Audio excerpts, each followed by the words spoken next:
अस्सलाम वालेकुम dear students. आज हम क्लास 11 के इम्पोर्टेंट न्यूमेरिकल को सॉल्व करने की कोशिश करेंगे। वो न्यूमेरिकल जो कि हमने आपको गेस्ट पेपर प्रोवाइड कर दिया गया था, ठीक है। तो उस गेस्ट पेपर के जो उस गेस्ट पेपर में जो इम्पोर्टेंट न्यूमेरिकल्स हैं, हम उन सब न्यूमेरिकल को दो पार्ट में इंशाल्लाह सॉल्व करने की कोशिश करेंगे।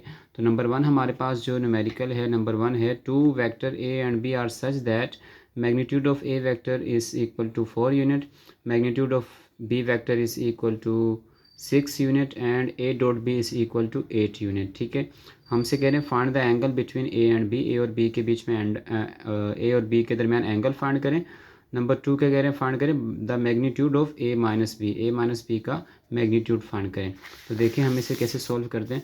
हमने क्या किया है, सबसे पहले हमने इसका डेटा बना दिया, ठीक है। हमें मैग्नीट्यूड ऑफ ए का मैग्नीट्यूड हमें गिवन है, कितना गिवन है हमें ए का मैग्नीट्यूड 4 यूनिट, ठीक है।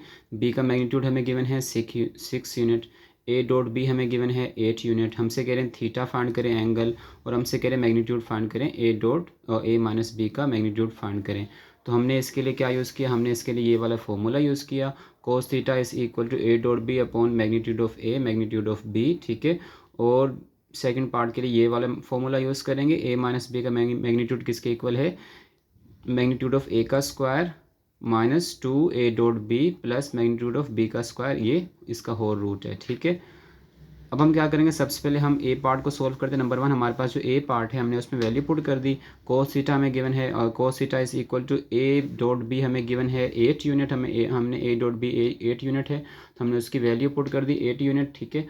उसके बाद जो है हमें क्या गिवन है, ए डॉट बी का मैग्नीट्यूड हमें 4 और 6 यूनिट गिवन है, हमने इन दोनों की वैल्यू पुट कर दी, ठीक है, यहाँ पर। तो हमारे पास देखें क्या हो गया, यहाँ 4 6 24 हो गया, 8 को ऐसे ही रखा हमने, फिर हमने इन दोनों को डिवाइड करवाया, हमारे पास आंसर आ गया 0.333, ठीक है। फिर हमने जब इसका कोस इन्वर्स लिया, कोस इस तरफ था, इस तरफ ला के कोस इन्वर्स कर दिया, इसका हमने कोस इन्वर्स लिया, तो हमारे पास इसका आंसर आ गया है, एंगल हमारे पास इसका आ गया है 70.52 डिग्री, ठीक है।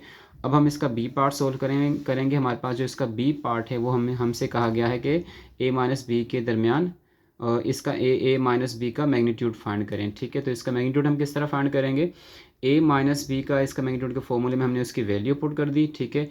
ए का स्क्वायर हमने पुट कर दिया, मैग्नीट्यूड ऑफ ए का square minus 2 A dot B की वैल्यू पुट कर दी हमने, ठीक है। प्लस हमने मैग्नीट्यूड ऑफ बी का स्क्वायर हमने इसकी वैल्यू पुट कर दी। तो हमने ए का स्क्वायर दिस 2 8 द 16, इसका स्क्वायर ये आ गया, हमने ये 16 प्लस का है, ये माइनस का, ये कैंसिल हो जाएंगे 16, ठीक है। उसके बाद हमारे पास क्या बचेगा, 36 है, तो 36 का रूट जो है हमारे पास होता है 6, तो हमने इसको लिख दिया है 6 यूनिट। तो इस तरह हमने नंबर वन न्यूमेरिकल को सॉल्व कर लिया। इसके बाद हमारे पास जो नंबर टू न्यूमेरिकल है वो हमारे पास है, an object move along the straight line. हमसे कह रहे हैं एक ऑब्जेक्ट है, मूव कर रहा है स्ट्रेट लाइन में, ठीक है, from point this to this, हमें दो पॉइंट गिवन है, ठीक है। ये हमारे पास पोजीशन वेक्टर हैं, एक को हम R1 और एक को R2 या RA या RB का नाम दे देंगे, ठीक है। व्हेन अ यूनिफॉर्म फोर्स, हमें फोर्स गिवन है, कितनी फोर्स गिवन है, हमें यूनिफॉर्म फोर्स कह रहे हैं, कितनी है, 4I plus J plus 4K, ठीक है। तो act on it, find the work done, हमसे कह रहे हैं वर्क डन फाइंड करें, and angle between the force and displacement, हमसे कह रहे हैं वर्क डन और एंगल फाइंड करें, ठीक है।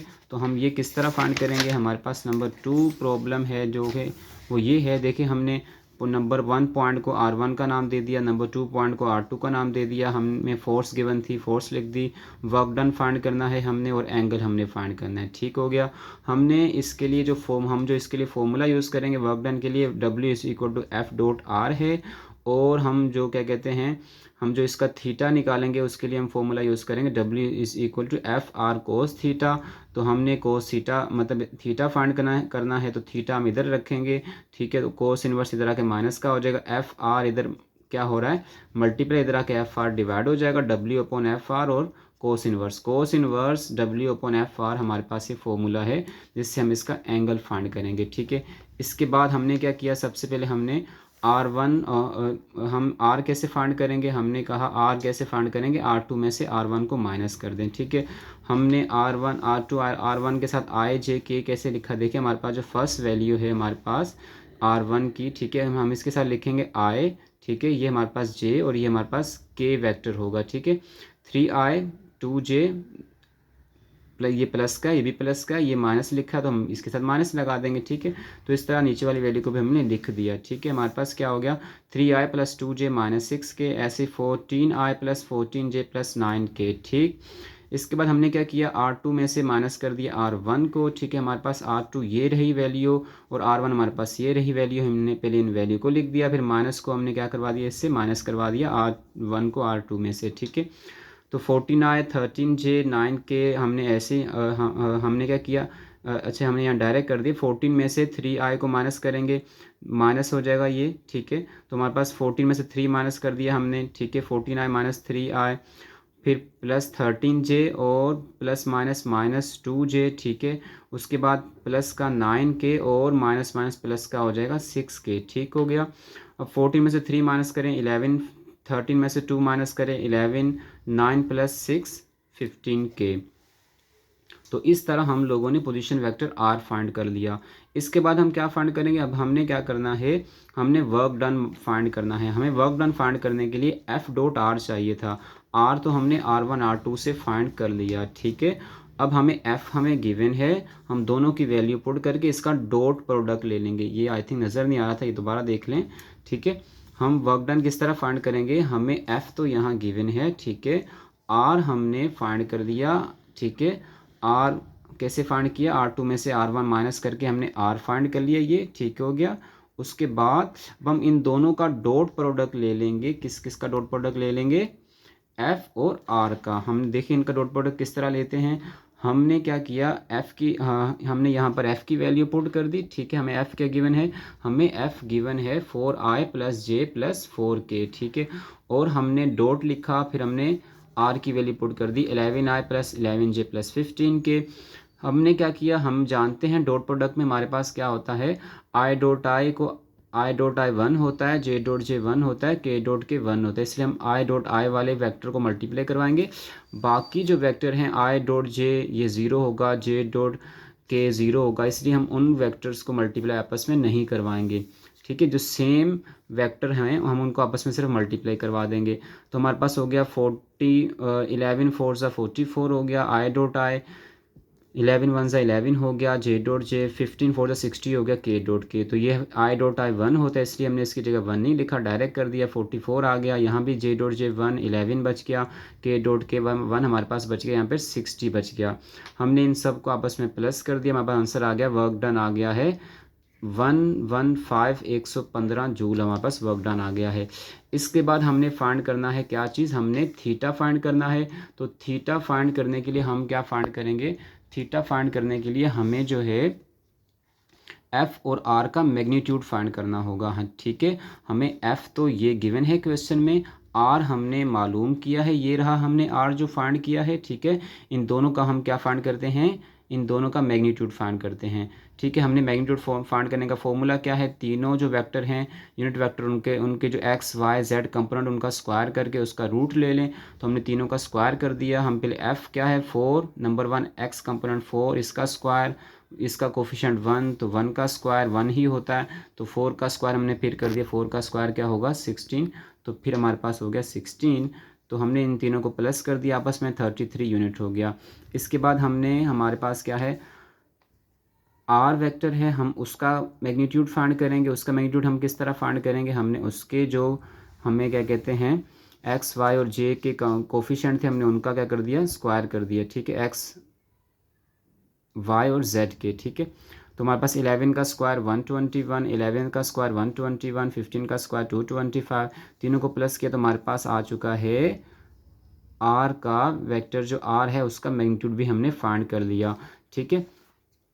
अब हमारे पास क्या है, हम थीटा फाइंड करेंगे। हमने इस फॉर्मूले में, थीटा वाले फॉर्मूले में हमने क्या कर दी, वैल्यू पुट कर दी। हमारे पास क्या है डब्ल्यू हमने फाइंड किया है, यहाँ पर कितना है हमारे पास डब्ल्यू 115 जूल है, 115 जूल हमने यहाँ पुट कर दिया। उसके बाद हमने एफ़ जो है उसका मैग्नीट्यूड हमने यहाँ पुट कर दिया, ठीक है। उसके बाद हमने आर का मैग्नीट्यूड यहाँ पुट कर दिया, ठीक हो गया। अब हम क्या करेंगे, इसको हम सॉल्व करेंगे, ठीक है, और उसके बाद इसका कोस इन्वर्स ले लेंगे तो हमारे पास ये आंसर आ जाएगा इसका, ठीक हो गया। तो इस तरह हमने दो प्रॉब्लम को सॉल्व कर लिया है। इसके बाद आइए हम जो है प्रॉब्लम नंबर 3 जो है हमारे पास गैस पेपर में उसको सॉल्व करने की कोशिश करते हैं। नंबर 3 हमारे पास है, हमसे कह रहे हैं if a is equal to 3i minus 4j plus minus k and b is equal to this, find a plus b का मैग्नीट्यूड फाइंड करें, ठीक है। और हमसे कह रहे हैं a माइनस b का मैग्नीट्यूड फाइंड करें, एंड कह रहे हैं कि angle between A and B, और ए और बी के बीच में एंगल भी फाइंड करें। इस क्वेश्चन में यहाँ मिसिंग था, हमें ए डॉट बी भी इस क्वेश्चन में गिवन है 13.5 यूनिट है, ठीक हो गया। तो हम देखें इसको किस तरह सॉल्व करते हैं। हमने इसको भी सॉल्व किया हुआ है। यहाँ पर हमें जो है यहाँ पर देखें, हमें यहाँ पर वेक्टर ए गिवन है 3i माइनस जे माइनस 4 के वेक्टर बी गिवन है हमें, ठीक है। 3i माइनस जे माइनस 4 के हमें जो दोनों वेक्टर हैं वो सेम हैं गिवन, ठीक है।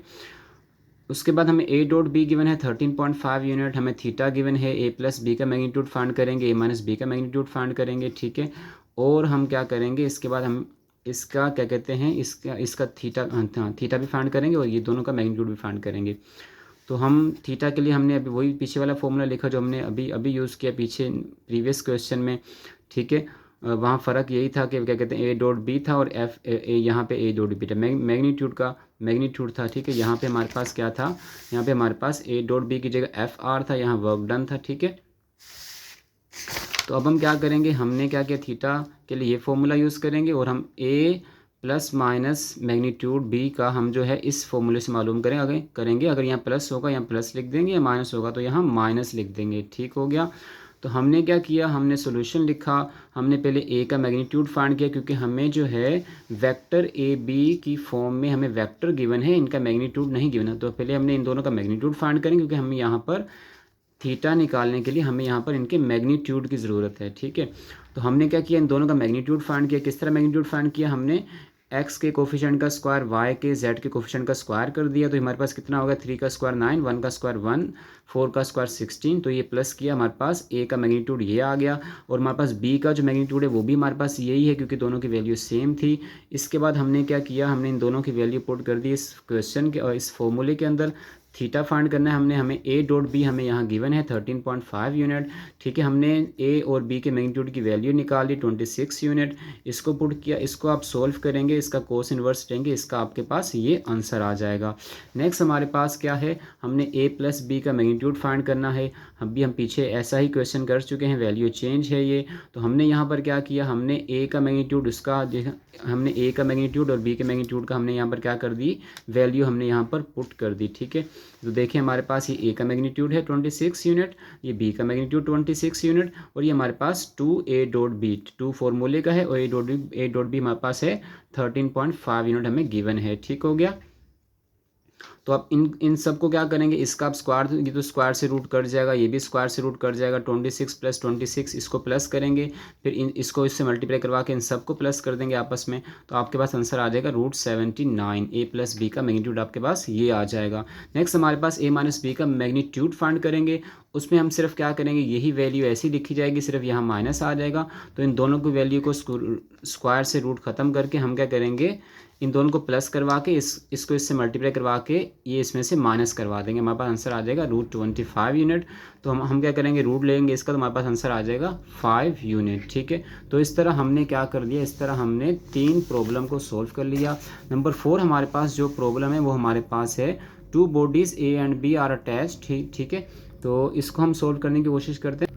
हमें यहाँ कह रहे हैं 2 bodies are A and B are attach to the ends of a string which passes over a pulley. दोनों बॉडीज़ हैं ए और बी, ठीक है, वो पुली के साथ क्या कहते हैं अटैच है, पुली के ऊपर से पास हो रही हैं, ठीक है। So that the 2 bodies hang vertically, दोनों बॉडीज़ आपस में कैसे हैं, वर्टिकली हैंग हुई हैं। If the mass of the body A, अगर बॉडी ए का जो मास है वो हमें, बॉडी ए का मास हमें गिवन है 4.8 kg, और हमसे कह रहे हैं find the mass of body B, कह रहे हैं बॉडी बी का मास मालूम करें which moves down an acceleration of 0.2 metre per second square, ठीक है। हमसे कह रहे हैं दूसरी बॉडी जो है वो डाउनवर्ड मूव कर रही है, ठीक है। The value of G can be taken as, हमें जी की वैल्यू दे दी है 9.8 मीटर पर सेकंड स्क्वायर। ठीक हो गया। हमने इसका डेटा बनाया, हमने लिखा मास ऑफ बॉडी ए। ठीक है, हमने मास ऑफ बॉडी ए को m2 लिया 4.8 kg।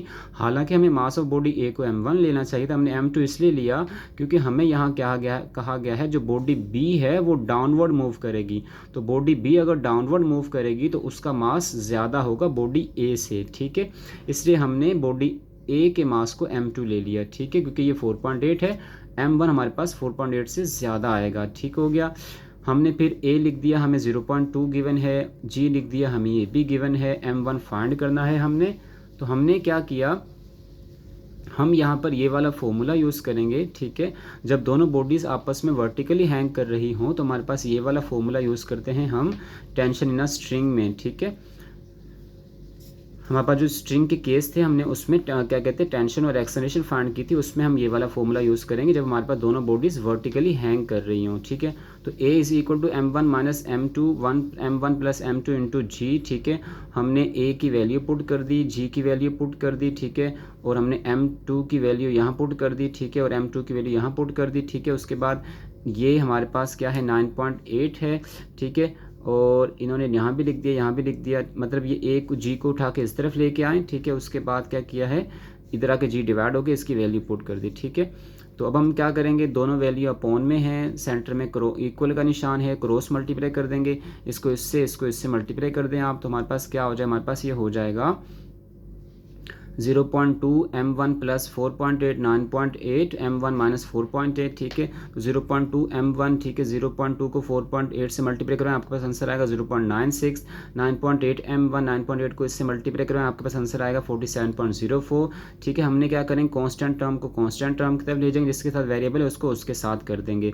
तो हमारे पास यहाँ 0.96 है, हम इस टर्म को उठा के इधर ले आए, 47 ये माइनस का इधर आके प्लस का हो जाएगा। ठीक है, और हमारे पास 0.2 m1 जो है हमारे पास यहाँ है प्लस का, इसे वहाँ ले जाएंगे, हमारे पास माइनस का हो जाएगा। ठीक हो गया। अब हम क्या करेंगे, दोनों को हमने प्लस करवाया, हमारे पास आंसर आएगा 48। इन दोनों में इसको इसमें से माइनस करेंगे, हमारे पास आंसर आएगा 9.6 m1। ठीक है, m1 फाइंड करना है हमने, 9.6 को 48 से डिवाइड करवा देंगे, हमारे पास आंसर आ जाएगा इसका, हमारे पास जो इसका आंसर आएगा, हमारे पास आंसर आएगा कितना, m1 हमारे पास आएगा 5 kg। ठीक है, तो इस तरह हमने प्रॉब्लम नंबर 4 को भी सोल्व कर दिया। अब हम प्रॉब्लम नंबर 5 को सोल्व करेंगे। हमारे पास जो नंबर 5 प्रॉब्लम है वो हमारे पास है, the engine of a motor car moving up 45 degree slope. ठीक है, हमें 45 डिग्री के स्लोप से कह रहे हैं, हमारे पास जो इंजन है मोटर कार का वो ऊपर की तरफ मूव कर रहा है। ठीक है, तो हमारे पास ये प्रॉब्लम यहाँ पर है। ठीक है, the engine of a motor car moving up 45 degree slope with the speed of 63 kilometre per hour stop working suddenly, अचानक से क्या हो जाता है, रुक जाता है। ठीक है, how far will the car move before coming to rest, कह रहे हैं कार कितना मूव करेगी रेस्ट में आने से पहले। Assume the friction to be negligible, friction क्या कह रहे हैं, फ्रिक्शन हमारे पास नज़रअंदाज कर दी हमने फ्रिक्शन को। ठीक है, तो हमारे पास यहाँ देखें, हमें यहाँ पर एंगल गिवन है 45 डिग्री। ठीक है, हमने यहाँ थीटा लिख दिया 45 डिग्री, और हमसे यहाँ हमें वी आई गिवन है, हमसे कह रहे हैं जो इंजन मोटर कार का है वो इस स्पीड से मूव कर रहा है। तो हमारे पास जो स्टार्टिंग में स्पीड दी होती है उससे हम वी आई लेते हैं। ठीक है, हमें वी आई गिवन है 63 किलोमीटर पर आवर। ठीक हो गया। तो हमें जो वी आई है किलोमीटर पर आवर में गिवन है, हम जानते हैं हमारे पास वेलोसिटी की यूनिट होती है मीटर पर सेकंड, तो किलोमीटर पर आवर को मीटर पर सेकंड में हमने चेंज किया। कैसे चेंज किया, किलो मीन 1000 से मल्टीप्लाई, और एक घंटे में 3600 सेकंड होते हैं, हमने इसको उससे डिवाइड करवा दिया, हमारा आंसर आएगा 17.5 मीटर पर सेकेंड। ठीक हो गया। और हमें यहाँ g जो है वो उसकी वैल्यू कांस्टेंट 9.8 मीटर पर सेकंड स्क्वायर माइनस की होगी। माइनस की क्यों होगा जी, क्योंकि जो इंजन है मोटर कार का वो ऊपर की तरफ मूव कर रहा है, इसलिए माइनस में g लेंगे। अगर हमारे पास डाउनवर्ड मूव कर रही होती कार तो फिर जो है हम g को प्लस का लेते। हमने यहाँ पर क्या फाइंड करना है, हमने यहाँ पे एक्सेलरेशन फाइंड करनी है। हमसे क्या कहा गया, हमसे कहा गया how far will the car move before coming to rest, हमसे कहा गया कार जो कितना मूव करेगी रेस्ट में आने से पहले। इसका मतलब हमने बेसिकली तो हमने डिस्टेंस फाइंड करना है। ठीक है, कार कितना डिस्टेंस कवर करेगी रेस्ट में आने से पहले, तो हमें डिस्टेंस फाइंड करने के लिए हमें उसकी एक्सेलरेशन भी फाइंड करनी पड़ेगी और फिर उसका डिस्टेंस भी हम फाइंड करेंगे। ठीक हो गया। और हम क्या करते हैं, हमने क्या किया, हमने यहाँ पर सबसे पहले हमने क्या किया, इसकी एक्सेलरेशन फाइंड की। एक्सेलरेशन हमने फाइंड करने के लिए क्या किया, हम यहाँ पर ये वाला फॉर्मूला यूज़ करेंगे जो कि हमने स्लोप में यूज़ किया था, इंक्लाइंड प्लेन के स्लोप में। a is equal to minus G sine theta, हमने g ले लिया 9.8, साइन 45 डिग्री हमें गिवन है। इसको हम सोल्व करेंगे, साइन 45 1/√2, इसको हमने क्या किया, इससे डिवाइड करवाएंगे, हमारा आंसर आएगा माइनस का 6.9 मीटर पर सेकेंड स्क्वायर। अब हम डिस्टेंस फाइंड करेंगे, हमें डिस्टेंस फाइंड करने के लिए हम third equation of motion use करेंगे, ठीक है। s is equal to V F square minus V I square upon 2a। V F हमें नहीं गिवन, हमने यहाँ पर वी एफ जो फाइनल वेलोसिटी उसे हमने 0 सपोज कर लिया, और हमें यहाँ वी आई गिवन है, कितनी है 17.5, ठीक है, हमने जिसको ये थी 17.5 मीटर पर सेकेंड, ठीक है। और हमें नीचे 2a है, 2 एज इट इज़ लिखा, और a हमने यहाँ भी फाइंड किया माइनस का 6.9। अब हम क्या करेंगे, इसको इससे मल्टीप्लाई करवाया, ये आंसर आया, इसका स्क्वायर लिया, ये आंसर आया, ठीक है। माइनस माइनस से हमारे पास क्या हो गया, कैंसिल आउट हो गया, माइनस माइनस से कैंसिल आउट हो गया। फिर हमारे पास इन दोनों को हमने डिवाइड करवाएंगे, हमारे पास आंसर आ जाएगा 22.12 मीटर, क्योंकि डिस्टेंस की यूनिट हमारे पास क्या होती है, मीटर होती है। इसके बाद हम क्वेश्चन नंबर 6 को सोल्व करेंगे। हमारे पास क्वेश्चन नंबर 6 है, आ स्टोन इज थ्रोन अपवर्ड। हमारे पास जो स्टोन है ये यहाँ अपवर्ड लिखा हुआ है, बेसिकली ये जो स्टोन है हमें यहाँ पर डाउनवर्ड, कैसे हमारे पास स्टोन फेंका गया, डाउनवर्ड नीचे की डायरेक्शन में फेंका गया है। ये आगे आपको इस क्वेश्चन से समझ आ जाएगा, ठीक है। तो हम क्या करेंगे, यहाँ पर एक स्टोन को डाउनवर्ड डायरेक्शन में नीचे की तरफ फेंका गया है, ठीक है। और कह रहे हैं from the top of a building, building से नीचे की तरफ फेंका गया, ठीक है।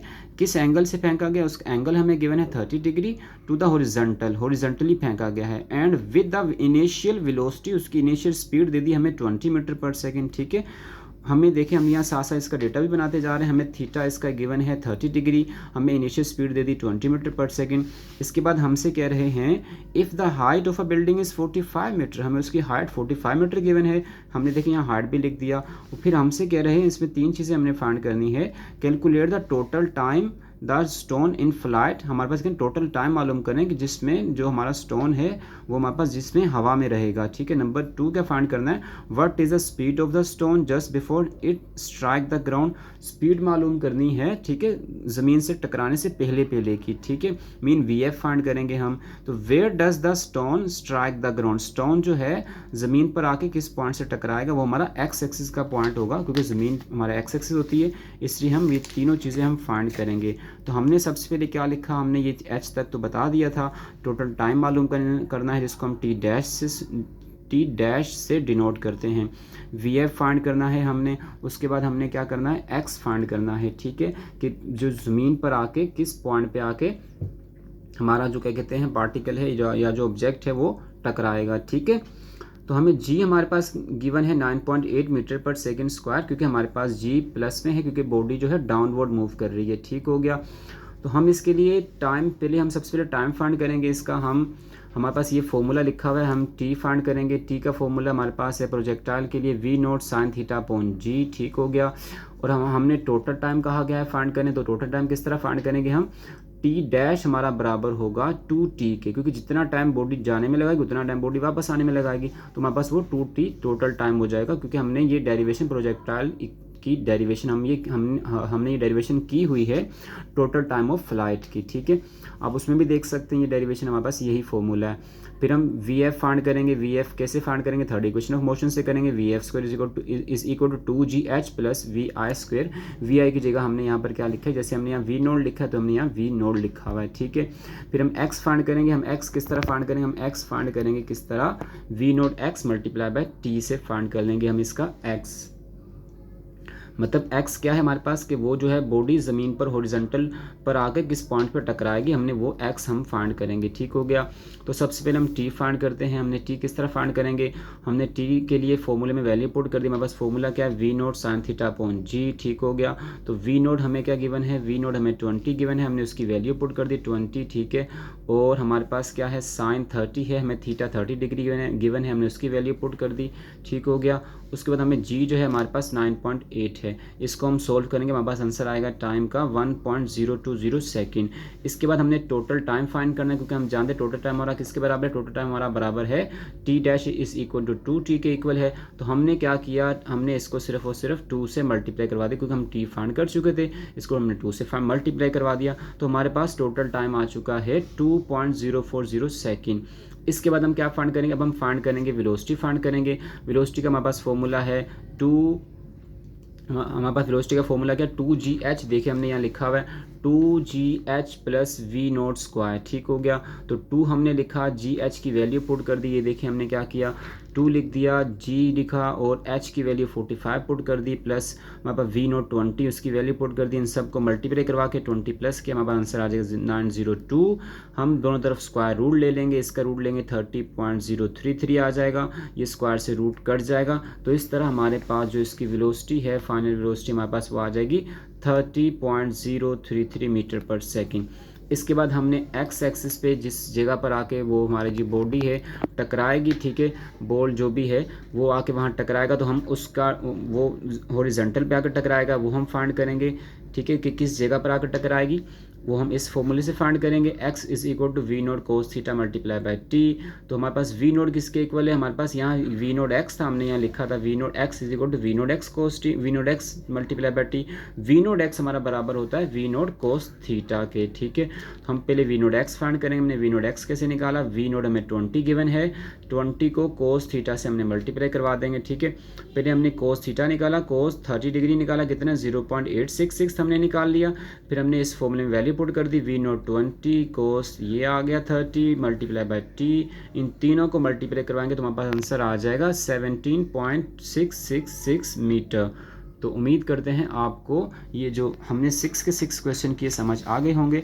इसके बाद हम जो है क्वेश्चन नंबर 7 जो है हम प्रॉब्लम जो हम उसको सोल्व करने की कोशिश करते हैं। नंबर 7 हमारे पास है, What is the takeoff speed of locus if its launch angle is 55 degree and its range is 0.8 metre. हमें जो है कह रहे हैं स्पीड मालूम करनी है, ठीक है, हमने वी एफ मीन या वी वेलोसिटी फाइंड करनी है, हमें एंगल गिवन है 55 डिग्री और हमें जो उसकी रेंज गिवन है 0.8 मीटर हमें उसकी रेंज गिवन है, ठीक है। कोई पार्टिकल है लोकस, हमने उसकी क्या मालूम करनी है, हमने उसकी वेलोसिटी मालूम करेंगे, ठीक है। तो हमने हमारे पास क्या कहते हैं थीटा गिवन है, हमें यहाँ पर हमने लिख दिया 55 डिग्री, रेंज हमें गिवन है 0.8 मीटर, हमें पता है जी हम कांस्टेंट है जो हम यूज़ करेंगे, ठीक है, 9.8 मीटर पर सेकंड स्क्वायर। और हमें जो है वी नोट फाइंड करना है, हमें V naught is equal to question mark लिख दिया। देखिए हमने क्या किया, लॉन्च किया गया, इसलिए हमने यहाँ पर जी की वैल्यू ली, क्योंकि हमने क्या किया गया take off speed of launch एक एंगल हमने लॉन्च किया 55 डिग्री के, हम इसलिए यहाँ जी तो हम लेंगे ही, ठीक है। इसके बाद हमें रेंज का फॉर्मूला हमें पता है क्या है, V naught square sine 2 theta upon G होता है। हमने यहाँ से वी नोट निकालेंगे, वी नोट हमने इधर ही रखा, ठीक है, साइन 2 थीटा इधर आके डिवाइड हो जाएगा, जी आर से जाके मल्टीप्लाई हो जाएगा, R G upon sine 2 theta, हमारे पास ये फॉर्मूला बन जाएगा। हमने इसमें वैल्यू पुट कर देंगे, आर जी हमें गिवन है उसकी वैल्यू पुट कर दी। फिर हमने क्या किया है, साइन 2 मल्टीप्लाई थीटा, थीटा की जगह लिख दिया 55 डिग्री, 255 ये 110 डिग्री हो जाएगा, तो हम साइन 110 डिग्री भी लिख सकते हैं जो एक साथ, ठीक है। तो हम इसको इससे मल्टीप्लाई करवाएं, इसको इससे इसका हम एंगल चेक करें, फिर उसको इससे डिवाइड करवाएं, ठीक है, फिर हमारे पास उसका आंसर ये आ जाएगा। फिर हमने क्या करना है, हमने मालूम करना है वेलोसिटी, वी नोट स्क्वायर तो नहीं निकालना, वी नोट निकालना है, तो वेलोसिटी के लिए हम क्या करेंगे, स्क्वायर से रूट कैंसिल कर देंगे, ठीक है। तो हमारे पास जो है हमारे पास इसका रूट आ जाएगा 2.888 मीटर पर सेकेंड।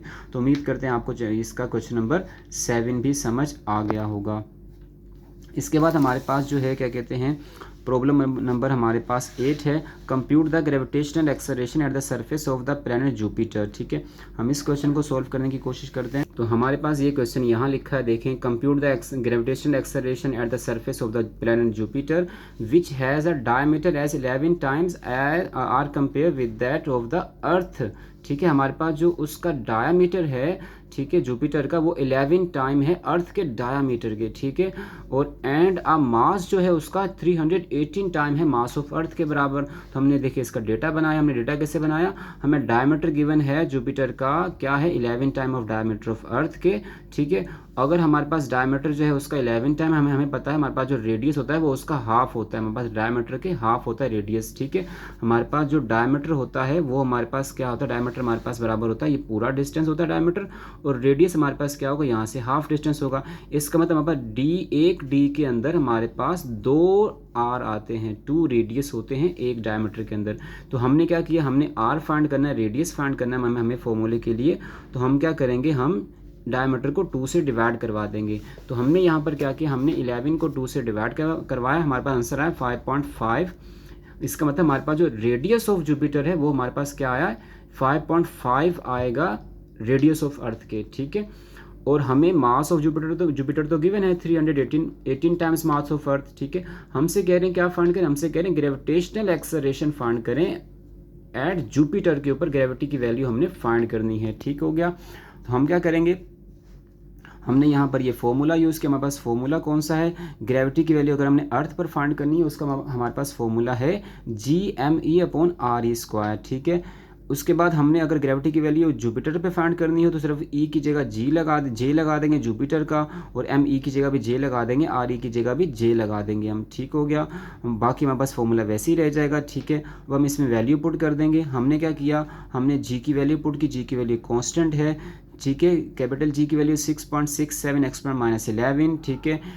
एम जे की वैल्यू हमें यहाँ गिवन है 318 टाइम मास ऑफ अर्थ है, हमने लिखा 318 लिखा, और मास ऑफ अर्थ की वैल्यू कांस्टेंट है जो हमारे पास क्या है 6 एक्सपोनेंट 24 है, ठीक हो गया।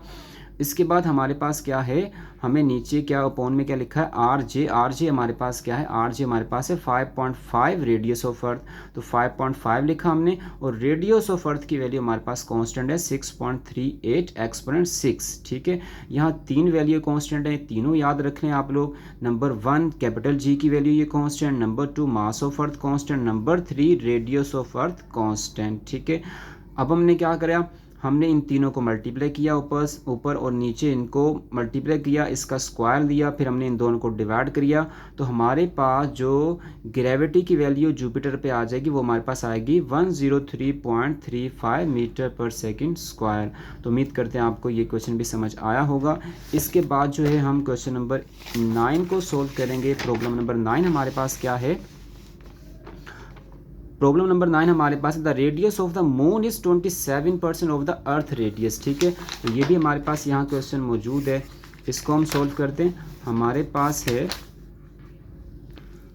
रेडियस ऑफ द मून, देखिए हमें यहाँ क्वेश्चन गिवन है रेडियस ऑफ द मून,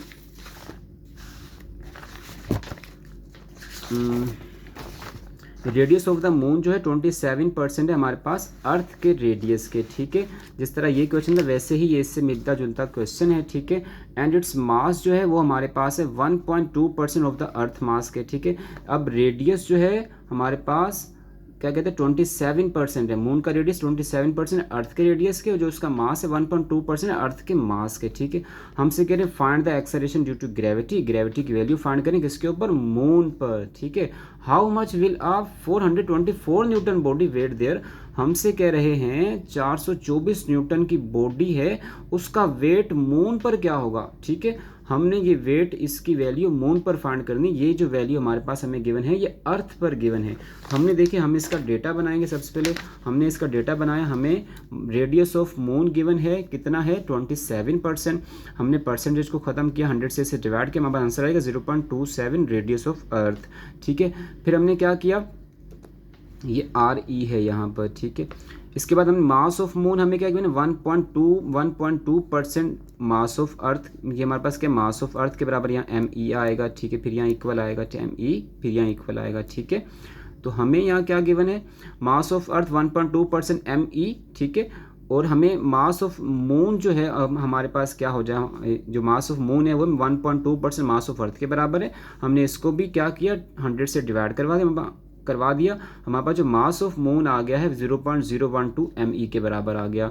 फिर हमें एक्सेलरेशन जो है ग्रेविटी की वैल्यू जो है मून पर फाइंड करनी है, हमने GM लिख दिया, उसे फाइंड करना है। हमें वेट ऑफ एक बॉडी का वेट गिवन है अर्थ पर 424 न्यूटन, इस बॉडी का वेट हमने मालूम करना है मून पर, ठीक है। ये हमने क्वेश्चन मार्क लगा दिया। हमारे पास ये फॉर्मूला यहाँ पर कौन सा हम यूज़ करेंगे, GM gravity on moon Gmm/r/m², ठीक है। जिस तरह GE था Gme/re² था, हमने Gmm लगा दिया, E की जगह m पुट कर दिया सिर्फ, और कुछ भी चेंज नहीं किया इसमें हमने। Gm हम फाइंड करेंगे तो हमने क्या किया, G हमने ऐसे ही लिखा, mm की जगह हमने क्या किया, हमें mm की वैल्यू गिवन थी, मास ऑफ मून कितना 0.012, ठीक है, हमने 0.012 me लिखा, ठीक है। फिर हमें क्या नीचे अपॉन में क्या गिवन है, rm हमें कितना गिवन है 0.27 re लिख दिया हमने। अब देखिए हमने यहाँ पर क्या किया, जो हमने पीछे क्वेश्चन किया है सोल्व, आप उसको भी ऐसे सोल्व कर सकते हैं, दोनों तरीकों से आंसर सही आएगा। हमने Gme/re का स्क्वायर कर दिया और ये स्क्वायर दोनों पे हमने अप्लाई कर दिया, ठीक है। यहाँ भी स्क्वायर अप्लाई किया, यहाँ भी आपके पास स्क्वायर आ जाएगा, और हमारे पास ये फॉर्मूला क्या है, Gme/re² हमारे पास किसके बराबर है, ये हमारे पास किसके बराबर, हमारे पास ये हमारे पास बराबर है किसके, स्मॉल g के। जो हमारे पास g ग्रेविटी ऑफ अर्थ की वैल्यू है वो हमारे पास Gme/re² होता है, ठीक है। हमने क्या किया, हमने इस पूरे की जगह 9.8 पुट कर दी, क्योंकि ग्रेविटी ऑफ अर्थ जो है वो 9.8 होती है, तो हमने इस पूरे की जगह हमने 9.8 पुट कर दी क्योंकि हमारे पास GE 9.8 metre per second square होती है, ठीक हो गया। तो हमने 0.012 ऐसे लिखा, इसका स्क्वायर किया, ठीक है, हमारे पास कि 0.27, इसका हमारे पास स्क्वायर ये आया, 9.8 हमने ऐसे ही लिखा, ठीक है। उसके बाद हमने क्या किया, हमने इन दोनों को मल्टीप्लाई किया, करवा के इससे डिवाइड करवा दिया, हमारे पास आंसर आ गया, ग्रेविटी आ गई, ग्रेविटी की वैल्यू हमारे पास आ गई है on the surface of moon 1.613 metre per second square, ठीक है। इसके बाद हमने क्या किया, हमने वेट मालूम किया, करना है किसका, हमने वेट मालूम करना है बॉडी का on the surface of moon. तो वेट के लिए हमें मास की ज़रूरत है, ठीक है। हम क्या करेंगे, पहले हमें वेट गिवन है, ग्रेविटी की वैल्यू कांस्टेंट है, हम वहाँ से मास निकाल लेंगे on the surface of earth पर, ठीक है। हम क्या करेंगे, हमने लिखा, हमारे पास ये क्या कहते हैं, मास हम निकालेंगे किसके, सरफेस ऑफ अर्थ के ऊपर हम मास निकालेंगे, क्योंकि हमें वेट गिवन है बॉडी का, सरफेस ऑफ अर्थ पे हमें उसका वेट गिवन है, ठीक है। हम सरफेस ऑफ अर्थ पे उसका मास निकाल लेंगे, ठीक है। हमने WE हमें गिवन है कितना है 424, हमने ME फाइंड करना है, G इधर आके W के नीचे डिवाइड हो जाएगा, ठीक है। तो इस दोनों को अगर हम डिवाइड करें हमारे पास आंसर आएगा ME, जो मास है बॉडी का अर्थ सरफेस पे वो हमारे पास आ जाएगा 43.265 किलोग्राम, क्योंकि मास की यूनिट किलोग्राम होती है।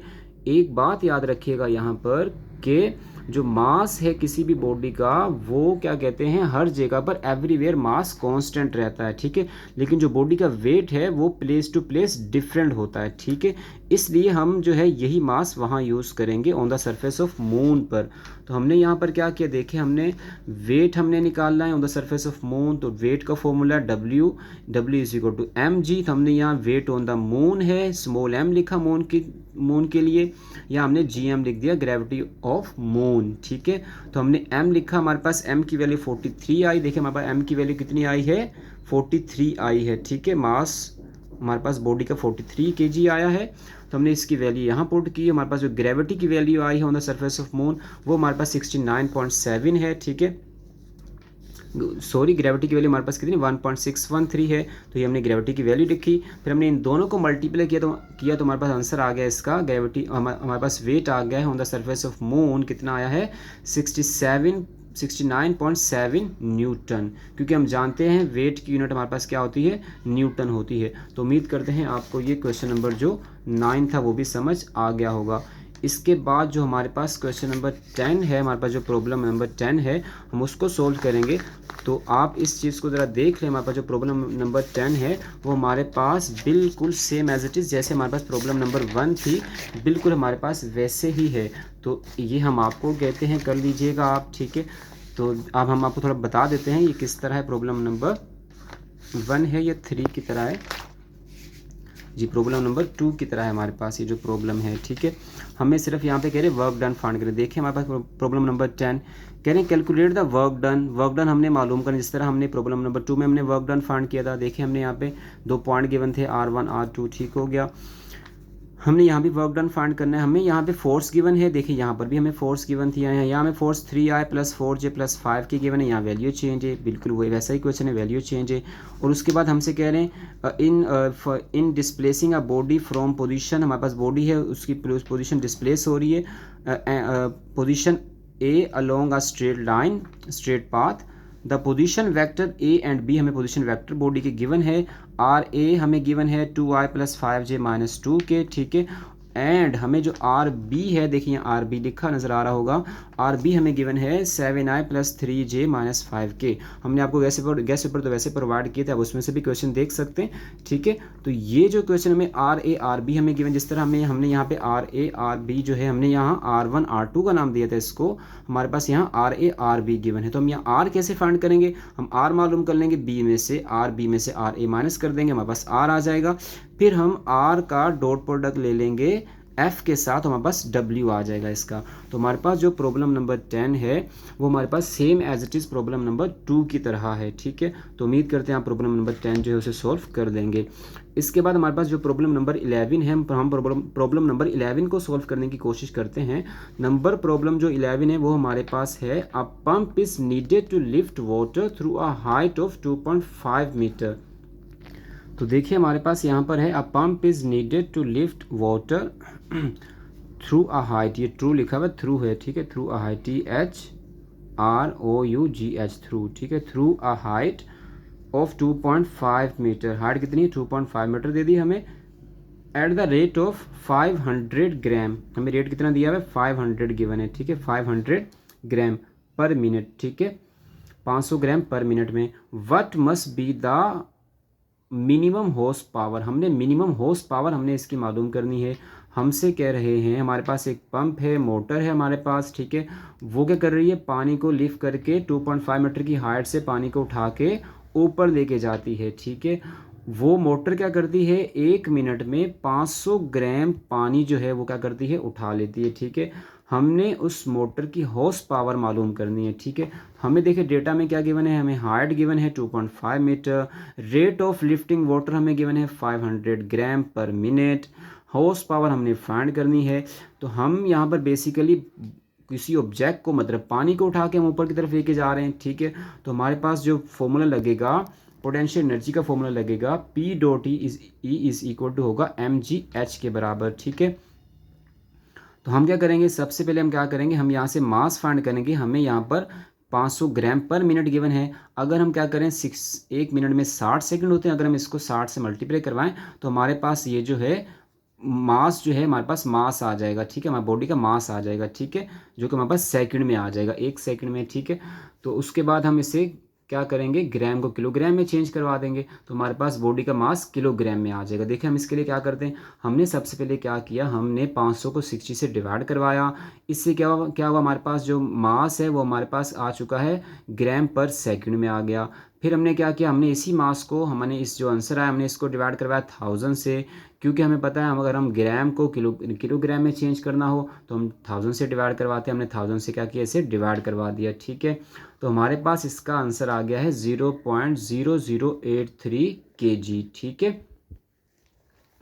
तो इसके साथ अब हमने क्या किया, इसके बाद हमने क्या करना है, पोटेंशियल एनर्जी फाइंड करनी है। पोटेंशियल एनर्जी का हमारे पास फॉर्मूला है, बेसिकली हम पावर मालूम कर रहे हैं, तो बेसिकली हमारे पास जो पोटेंशियल एनर्जी है वो पावर के ही बराबर होती है, ठीक है। तो पोटेंशियल एनर्जी हमारे पास किसके बराबर है, mgh के, हमने m लिखा, उसकी m की वैल्यू लिख दी, ठीक है, g की वैल्यू 9.8 लिख दी, h की वैल्यू लिख दी 2.5, इन तीनों को मल्टीप्लाई करवाएं, आपके पास आंसर ये आ जाएगा। अब हमारे पास ये जो आंसर आएगा ये आएगा जूल पर सेकंड में, क्योंकि हमारे पास जो पोटेंशियल एनर्जी की यूनिट होती है, एनर्जी की यूनिट हमारे पास क्या होती है, जूल होती है। तो हमारे पास जो एनर्जी की यूनिट जूल होती है, इसलिए हमने इसे जूल में लिख दिया पर सेकंड, ठीक है। और हमने इसको जूल का मतलब होता है वोट, जूल या वोट एक ही बात है, ठीक है। अब हम क्या करेंगे, हम इसको हॉर्स पावर में चेंज करेंगे। किस में चेंज करेंगे, हॉर्स पावर में। तो ये बात याद रखिएगा, एक HP, एक जो हॉर्स पावर है वो बराबर होता है 746 वोट के। एक हॉर्स पावर में 746 वोट होते हैं, ठीक है। तो हमने जूल मीन वोट, ठीक है। अब हम क्या करेंगे, इससे वोट को चेंज करेंगे हॉर्स पावर में। तो हम क्या करेंगे, हम जो हमारे पास आंसर वोट में आया है इसको हम डिवाइड करवा देंगे 746 से। तो हम इसको कन्वर्ट कर देंगे वोट से, किस में कन्वर्ट कर देंगे, हॉर्स पावर में ये कन्वर्ट हो जाएगी वैल्यू आपकी। तो हमने देखें क्या किया, हमने इसको डिवाइड करवा दिया। हमने क्या किया, पावर को हमने डिवाइड करवा दिया, किससे, हमने डिवाइड करवा दिया 746 से तो हमारे पास आंसर आ गया है 2.74 एक्सपोनेंट माइनस 4 HP। ठीक है, तो उम्मीद करते हैं आपको ये क्वेश्चन भी समझ आ गया होगा। इसके बाद जो है हमारे पास जो प्रॉब्लम नंबर कौन सी है, नंबर प्रॉब्लम है 12। प्रॉब्लम नंबर 12 को हम सोल्व करते हैं। A horse pull a cart horizontally with a force of 40 pound. ठीक है, इस प्रॉब्लम को हम सोल्व करते हैं। हमारे पास यहाँ इधर ही लिखी प्रॉब्लम।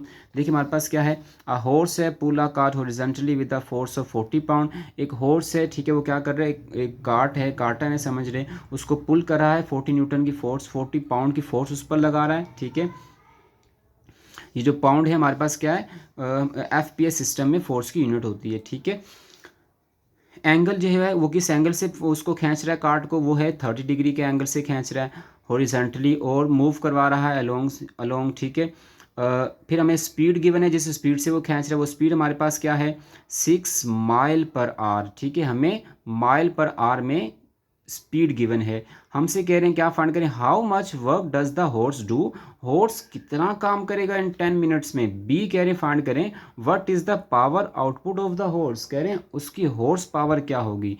पहले आप क्या करें, पहले ये बताएं वर्क डन फाइंड करें, फिर हमें बताएं कि उसकी हॉर्स पावर क्या होगी। ठीक है, तो हम इसको सॉल्व करते हैं। हमने सबसे पहले क्या लिखा, हमें फोर्स गिवन है 40 पाउंड, एंगल गिवन है 30 डिग्री, हमें वेलोसिटी गिवन है 6 माइल पर आवर। ठीक है, अब हमने क्या करना है, माइल पर आवर को चेंज करना है फिट पर सेकंड में, क्योंकि हमने अभी बताया हमें फोर्स पाउंड में गिवन है। तो ये हमारे पास FPS सिस्टम है। हमारे पास 3 तरह के सिस्टम ऑफ मेजरमेंट्स हैं हमारे पास, CGS, FPS और हमारे पास क्या MKS। तो ये हमारे पास FPS सिस्टम है।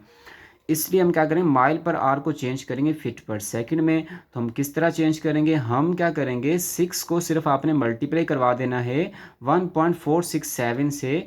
मल्टीप्लाई करवाएंगे तो ये वैल्यू आपकी कन्वर्ट हो जाएगी माइल पर आवर से फिट पर सेकंड में कन्वर्ट हो जाएगी। ठीक है, आपने सिर्फ ये बात याद रखनी है। अगर आपने माइल पर आवर को चेंज करवाना है फीट पर सेकंड में, तो आप क्या करेंगे, 1.467 से मल्टीप्लाई करवा देंगे, जो आपको वैल्यू गिवन होगी। तो आपने इसको इससे मल्टीप्लाई करवा दिया, आपके पास ये आंसर आ गया फीट पर सेकंड में। अब आपने क्या करना है, आप हमें क्या कहते हैं कि वर्क डन फाइंड करेंगे, जबकि हमारे पास एट t=10 मिनट पर आपने वर्क डन फाइंड करना है। ठीक है, तो हमें पता है 10 मिनट में कितने सेकंड हो गए, क्योंकि हमें पता है हमारे पास जो टाइम की यूनिट होती है वो सेकंड होती है, इसलिए हम क्या करेंगे, टाइम को सेकंड में चेंज करेंगे। तो 1 मिनट में 60 सेकंड और 10 मिनट में 600 सेकंड हो गए हमारे पास। ठीक है, हमने बी पार्ट क्या फाइंड करना है, HP मालूम करनी, पावर मालूम करनी इन हॉर्स पावर में। ठीक है, हम सबसे पहले क्या करते हैं, हमने वर्क डन का फॉर्मूला यहाँ लिखा, हमने W=FS cos थीटा। ठीक है, हम S कैसे फाइंड करेंगे, क्योंकि हमें S नहीं गिवन, यहाँ हम S कैसे फाइंड करें, हम S फाइंड करेंगे S=VT वाले फॉर्मूले से। ठीक है, हमने S मालूम किया, V हमें कितना गिवन है 8.8 लिख दिया, T हमें गिवन है 600, इसको इससे मल्टीप्लाई करवाएंगे, हमारा आंसर आ जाएगा 52,080 फीट। ठीक है, हमारे पास फिट में लिखेंगे, डिस्टेंस की यूनिट फिट होगी। क्यों फिट में लिखेंगे, क्योंकि हम हैं इस वक्त FPS सिस्टम में। इसके बाद हमने क्या किया, हमने फाइंड कर दिया है S। इसके बाद हम क्या फाइंड करें, हम मालूम करेंगे वर्क डन। W फोर्स तो हमें वैसे ही गिवन है, ठीक है 40 पाउंड। S हमने निकाल लिया है 52, इन दोनों की वैल्यू हमने यहाँ पुट कर दी, और हमें थीटा 30 डिग्री गिवन है। तो हम क्या करेंगे, हमने सब की वैल्यू पुट कर दी, और हमने क्या किया, इन सबको मल्टीप्लाई करवा दिया आपने, हमने इसको इसका एंगल भी ले लिया, इसको मल्टीप्लाई करवा तीनों का, हमारे पास आंसर आ जाएगा वर्क डन का 1.8 एक्सपोनेंट 5 फीट पाउंड। ठीक है, हमारे पास वर्क डन की यूनिट फिट पाउंड होगी, किस में, FPS सिस्टम में। अब हम क्या फाइंड करें, हमने पावर मालूम करनी है, किस में, हॉर्स पावर में। ठीक है, हमने पावर का फॉर्मूला है P=FV cos थीटा, हमने ये फॉर्मूला यहाँ यूज़ किया। F लिखा 40, V लिखा 8.8, cos 30 डिग्री, cos 30 दिस, इन तीनों को मल्टीप्लाई करवाएं, आपके पास आंसर आ जाएगा 304.8 फीट पाउंड पर सेकेंड। ठीक हो गया। अब हमने पावर को फीट पाउंड में निकाल लिया है, हमने पावर को चेंज करना है किस में, HP में। अगर हमें क्या कहते हैं, पावर फीट पर सेकंड में गिवन हो, उसे हॉर्स पावर में उसे हॉर्स पावर में चेंज करना है, तो हम क्या करेंगे, 1 HP = 550 फीट। ठीक है, फीट पाउंड। ठीक है, तो हम क्या करेंगे, इसको हम मल्टीप्लाई करवा देंगे, जिस तरह हमने यहाँ पर 1 HP 746 वोट के बराबर थी, तो यहाँ पर भी हमारे पास जो है ये क्या है, हमारे पास जो यहाँ 1 HP होगा हमारे पास, वो इसके बराबर होगा। तो हम यहाँ पर क्या कर देंगे, इसको हम क्या करेंगे, इसको हम इससे यहाँ इससे डिवाइड करवा देंगे, तो हमारे पास इसका आंसर आ जाएगा HP में। ठीक है, हमारे पास एच में क्या आंसर आ गया, हमने जब इसको इससे डिवाइड करवाया पावर को 550 से, हमारे पास आंसर आ गया 0.55 HP। ठीक है, तो उम्मीद करते हैं आपको ये क्वेश्चन भी समझ आ गया होगा।